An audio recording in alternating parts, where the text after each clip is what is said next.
La situazione dei contagi ad Agrigento continua purtroppo a salire. Nella giornata di ieri si sono registrati 7 nuovi casi in più, a fronte di un solo guarito. Il numero totale di persone attualmente in trattamento sono 105, un dato molto preoccupante che si avvicina al rischio di zona rossa con le conseguenze del caso.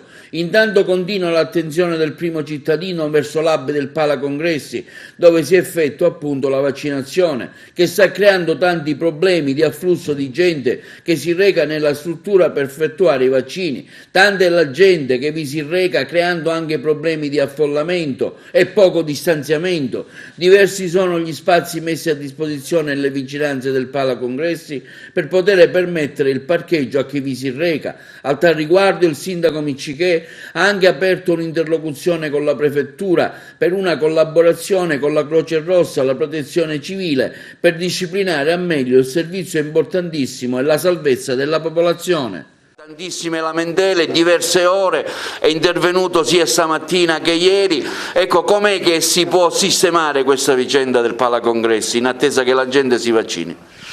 Ma ci sono delle criticità però a macchia di leopardo. Io vengo da lì stamattina, sì, c'era un po' di assembramento perché c'è stato un ritardo forse di consegna o di vaccino o di qualche altra cosa, adesso non sono entrato nello specifico, però fino a ieri tutto è funzionato alla perfezione e ora poi quando io sono andato lì e ho lasciato lì gli organizzatori stava riprendendo il funzionamento così come è stato negli altri giorni.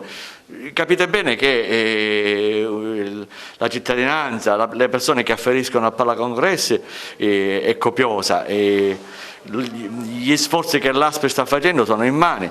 Però l'organizzazione non è male, oggi pioveva e nella hall principale del Palacongressi le sedi con distanziamento regolamentare erano tutte occupate da gente in attesa. Io ecco, vi ringrazio per questa domanda perché voglio fare un appello alla mia cittadinanza. Cittadini, dovete andare al Palacongressi, dovete andare a vaccinarvi rispettando l'orario della prenotazione, perché mi dicevano che gente che è prenotata alle ore 11 si va a presentare lì alle 7 di mattina.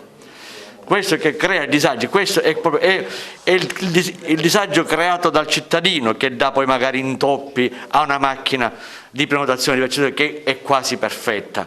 Quindi io prego, faccio l'appello ai miei concittadini, per favore rispettate gli orari delle prenotazioni, perché fino a quando vengono rispettati tutto va liscio e va avanti, anche perché poi il maltempo non permette poi le grosse file, le lunghe file fuori addirittura dall'hall, perché la hall per quanto grande, dovendo rispettare le distanze, non può contenere, non può avere una capienza tale da contenere tutti quelli che aspettano fuori. Se invece si rispettano gli orari, sicuramente non ci saranno né assembramenti né file né gente che aspetterà anche fuori sotto la pioggia. Che reazione c'è stata per l'AstraZeneca nella nostra città? No, nessuna, qualche reazione locale o generale. Ma nel senso di rifiuto, la gente l'ha rifiutata? Sì, la gente quasi, cioè, la maggior parte l'ha rifiutata, però adesso c'è più fiducia. Ho visto già che stamattina, sentendo, ascoltando i miei concittadini, già l'atteggiamento è diverso, viene di nuovo accettato e apprezzato anche quindi la